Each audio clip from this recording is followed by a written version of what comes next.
আজ আমার কি সৌভাগ্য ঠাকুর, আজ তুমি আমার কাছে এসেছো। সমাধিদেব পুরুষ পুরাণ, আমি তোমার কথা শুনেছি ভগবান। আমিও তো তোমার কথা শুনেছি গো। তুমি কত বড় মানুষ, বর্ধমানের রাজার অলংকার তুমি। ইয়ে তুমি নয়, আপনি, মানে ইয়ে ধ্যাৎ, এই আপনি আপনি আমার চলে না, বুঝলে গো, ওসব আমার চলে না। আমি মুগ্ধ। এতদিন আমি তোমার সম্পর্কে যা যা শুনেছি সব মিলিয়ে পাচ্ছি। কি শুনেছো গো? তোমার অপাপবিদ্ধ শৈশব, তুমি তো এখনো শিশুর সারল্য বয়ে বেড়াও, অথচ ভগবদ বোধে তুমি এক প্রাচীন ঋষি, আর সাধনায় তুমি অটল তপস্বী। তুমি তো ভগবানকে ছুতে পারো। ও বাবা, এ কি বলছো গো? লোকে তো আমাকে ওই পাগল খেপা বলে। না দেব, না, আমি তো জানি এসব তোমার মহাভাব। আমি সব শুনেছি। তোমার যে ভাব হয় সে ভাব ছিল শ্রীমতী রাধারানীর আর শ্রী চৈতন্য মহাপ্রভু। সেসব কথাও তুমি শুনেছো? ফুল যখন ফোটে তার সুবাস কি কেউ আটকে রাখতে পারে? তুমি তো যে সে ব্যক্তি নও। তোমার যে আধ্যাত্মিক দশা তা তো আমি বুঝি। তুমি বুঝবে না? তুমি কত বড় জ্ঞানী, কত বড় পণ্ডিত গো। তা জানি না, তবে তোমার ভক্তির এক কণাটুকু যদি আমার থাকতো, শাস্ত্র, দর্শন, বেদ, ন্যায়, তন্ত্র এত যেসব পড়লুম সবই তো তোমাকে চেনার জন্যেই। সেই তুমি আজ আমার সামনে, এ যে আমার কত বড় পুণ্যের ফল ঠাকুর। তবু তবু বড় কষ্ট ঠাকুর, বড় কষ্ট। কষ্ট? কিসের কষ্ট গো? পুঁথি আর পুঁথি নেড়ে আমার এই ভেতরটা একেবারে শুকিয়ে গেছে ঠাকুর। তোমার ভক্তিরস ঢেলে একবারটি আমায় ভিজিয়ে দাও। এ কি বলছো গো? লোকে বলে তোমার মতো একই সাথে বিদ্যা আর ভক্তির ঠাঁই সহজে দেখা যায় না। ও যে যাই বলে বলুক, আমার দশা তো আমি নিজে জানি। তোমার ভাগ্নে মশাই সেদিন এসে আমাকে বলে যাবার পর থেকে আমি প্রতিদিন প্রতি মুহূর্ত শুধু তোমার পথ চেয়ে বসে আছি। সেই তুমি আজ আমার কাছে এসেছো, আমি তো তোমাকে ছাড়বো না ঠাকুর। আমার শরীরটা ভালো নেই ঠাকুর। এই ভাগীরথীর পুণ্য তীরে এসে আশ্রয় পেয়েছি, হয়তো তোমার বাতাসেই প্রাণটা জুড়োবার জন্যে। তুমি তুমি আমার আমার এই স্বাদ থেকে আমাকে বঞ্চিত করো না ঠাকুর, বঞ্চিত করো না।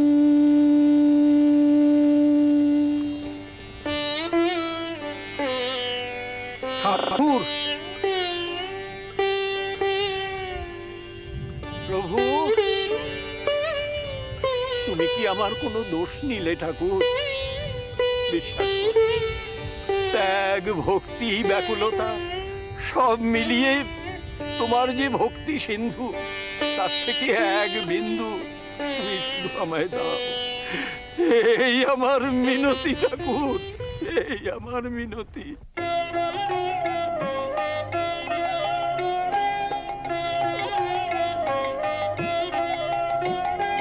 ডুব দে রে মন কালী বলে, ডুব দে রে মন কালী বলে, হৃদি রত্না করে ডগার জলে। ডুব দে রে মন কালী বলে, ডুব দে রে মন কালী বলে।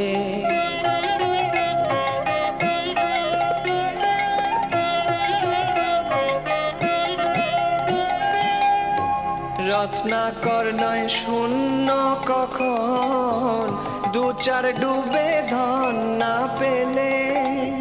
রত্নাকর নয় শূন্য কখন, দু চার ডুবে ধন না পেলে। তুমি দম সামর্থ্যে এক ডুবে যাও কুল কুণ্ডলিনীর কুলে।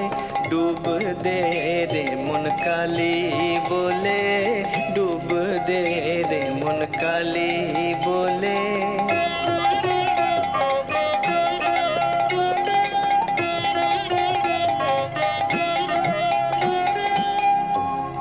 জ্ঞান সমুদ্রের মাঝে রে মন শান্তি রূপা মুক্তা ফলে জ্ঞান সমুদ্রের মাঝে রে মন শান্তি রূপা মুক্তা ফলে তুমি ভক্তি করে কুড়ায় পাবে শিব যুক্তি মত চাইলে ডুব দে রে মন কালী বলে ডুব দে রে মন কালী বলে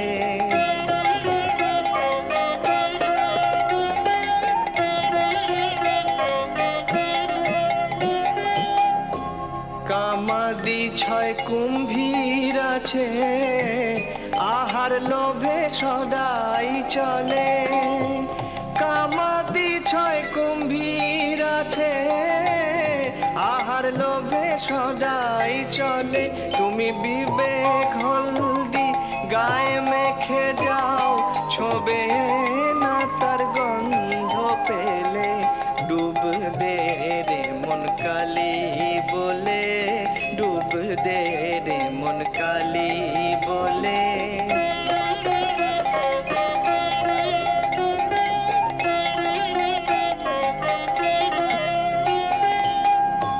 রতন মানিক কত পড়ে আছে সেই জলে রতন মানিক কত পড়ে আছে সেই জলে রামপ্রসাদ বলে ঝম্প দিলে মিলবে রতন ফলে ফলে ডুব দে রে মন কালী বলে ডুব দে রে মন কালী বলে রে রত্না করে রগার জলে ডুব দে রে মন কালী বলে ডুব দে রে মন কালী বলে ডুব দে রে মন কালী বলে তোদের দুজনার ব্যাপারটা কিন্তু আমি বুঝলুম না। কেন তোরা কে কার চেলা হলি? হ্যাঁ, যেভাবে পরিমরি করে ছুটলি তুই। তাকে কি বোঝো গো তোমরা? সমুদ্র গো, যাকে বলে জ্ঞান সিন্ধু। এমনি এমনি কি সেজবাবু তাকে এখানে আনতে চাইছেন? তার সঙ্গে দুটো কথা কইলে বুঝবে কত বড় মানুষ, কত বড় পণ্ডিত, কিন্তু কিন্তু একটু অভিমান নেই। কি বললো তোকে? আমাকে আর কি বলবে, ওই আমার নানান দশা টশা নিয়ে ওই একটু কথা টথা বললেন আর কি। হ্যাঁ, হৃদে বলল সেখানে তোর নাকি ভাব হয়েছে। শ্রীরাম কৃষ্ণ